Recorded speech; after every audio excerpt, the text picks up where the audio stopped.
After watching this year's Super Bowl, and honestly even last year's, the biggest lesson for the Buffalo Bills is pretty clear. The Bills don't need a historic defense. They don't need to be the 2000 Ravens, the 85 Bears. They don't need to be the number one in the league. They just need a defense that can hold teams around 21 to 23 points a game in the playoffs.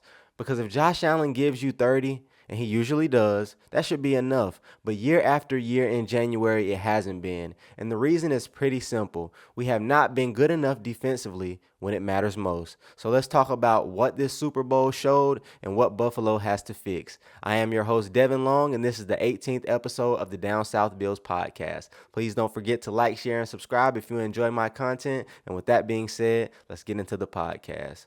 So what stood out in the Super Bowl? Again, defensive line control, stopping the run on early downs, forcing third and long, getting pressure without having to blitz constantly. That's playoff football. You earn the right to rush the passer by stopping the run. And when you can rush with four, everything changes. The pocket collapses faster, quarterbacks speed up, the coverage looks better. In Buffalo, we just haven't done that consistently in January. Now, to be fair, the Bills did try to address the defensive line in the previous offseason. Brandon Beane, we bought in Joey Bosa. We bought in Larry Ogunjobi. We drafted Landon Jackson, TJ Sanders, Deion Walker, added a Michael Hoyt. The effort was certainly there. I mean, I give him credit for trying. But what happened? I mean, Bosa went down. Bosa was up and down. You know, he played good early on. Didn't play so well down the stretch, even though he was healthy. I give him credit for being healthy, but I don't give him credit for missing tackles in the backfield and just playing very inconsistently. And then, we have Ogunjobi, who was just bad. He was a healthy scratch a lot of the times. I mean, just not a good signing. Landon Jackson, he did nothing and then he got hurt. So I don't know. TJ Sanders, very inconsistent. Hoyt was excellent, but then he got hurt. Deion Walker was good for the most part. I mean, he's on a lot of the all rookie teams, but he still had his flaws. It wasn't a disaster, but it simply just wasn't good enough. And in Jim Leonhard's defense, this becomes even more important. If you're leaning into more of a 3-4 structure, we're going to need a real nose guard, a true anchor in the middle. Not the biggest of guys, but definitely a guy who can, stay in his space and not let guys move him out of that spot. And then we're also going to need a dominant edge rusher, someone clearly more disruptive than Greg Rousseau. I mean, I love Greg Rousseau. Greg Rousseau is a great player. He plays the run great. He holds the edge, but sack numbers, I mean, they're just average. So we need a guy who can accumulate those sack numbers and then maybe even help Greg Rousseau out a little bit. And then I think we already do have a couple strong 4-eye players like Ed Oliver, Deion Walker. I think even Greg Rousseau can be a 4-eye player some of the time with his hand in the ground. So we have some pieces, but we don't have enough difference makers. I mean, just let's look at the previous playoff numbers here. In 2025, in the playoff loss, the Bills gave up 33 points. In the 2024 playoff loss, we gave up 32 points. 2023, 27. 2022, 27. 2021, 42. And 2020, 38. That's the most allowed by any team in that span. That's not bad luck. That's a pattern. And here's a stat from at Sharp Football that really puts it into perspective. Career playoff wins when allowing 29 plus points. Mahomes has 4. Brady has 3. Peyton Manning has 1. Rodgers has 1. Elway has 1. Stafford has 1. Brett Favre has 0. Drew Brees has 0. Montana has 0. Dan Marino has 0. And Josh Allen has 0. So unless you're Mahomes here, it is extremely hard to win playoff games when your defense gives up 30 points. You can't expect your quarterback to win shootouts every January in every single game. That is just not sustainable. Another thing that stood out to me wasn't even in the Super Bowl. It was the NFC Championship game, the Rams versus the Seahawks. Two really good defenses. And the Seahawks, as good of a defense is they are against that specific team, Matthew Stafford in the game, they gave up 27. Why?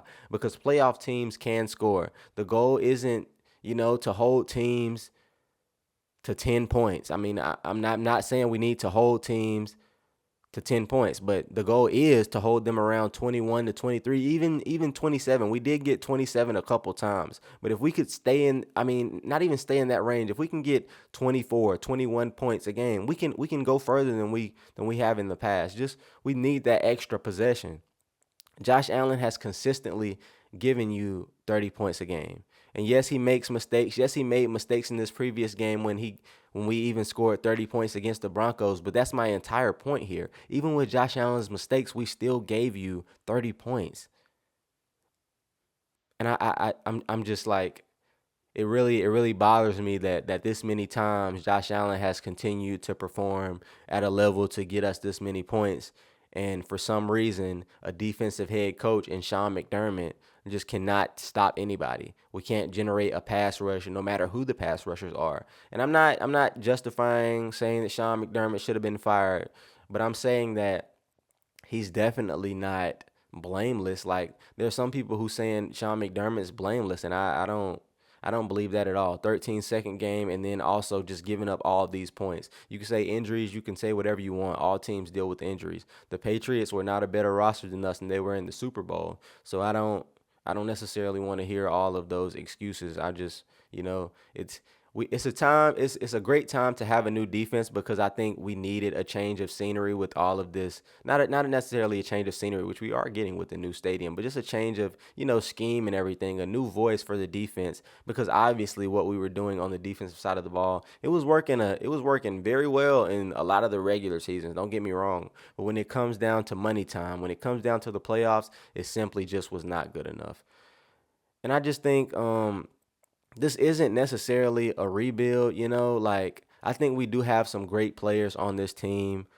This isn't like a blow it up thing with Jim Leonhard. I think even the scheme difference could maybe have a bigger impact. Just having players have to think less and just playing faster.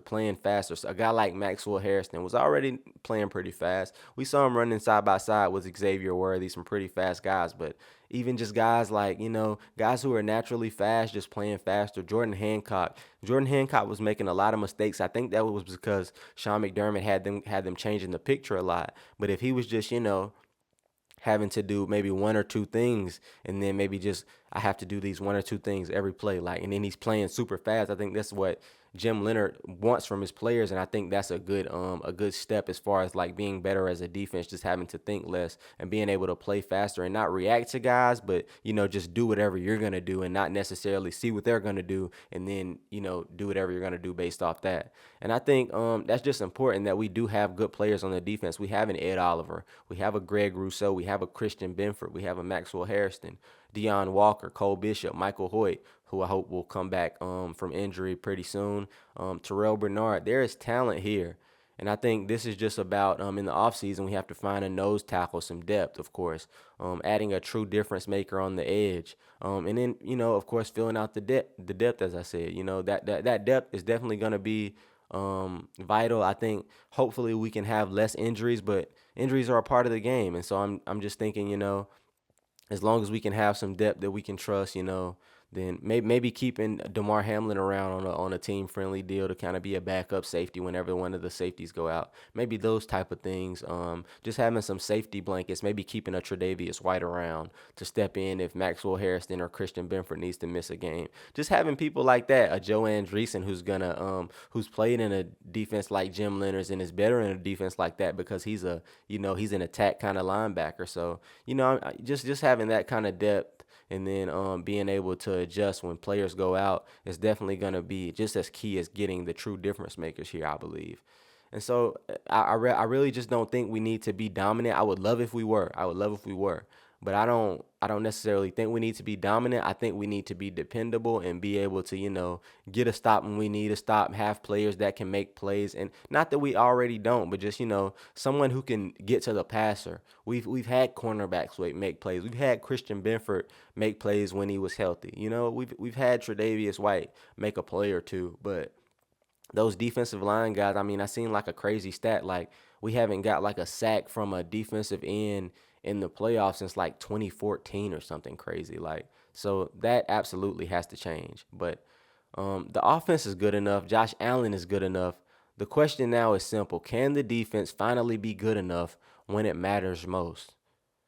That's episode 18. I hope you enjoyed it. Please don't forget to like, share, and subscribe. I'm Devin Long, and this is the Down South Bills podcast.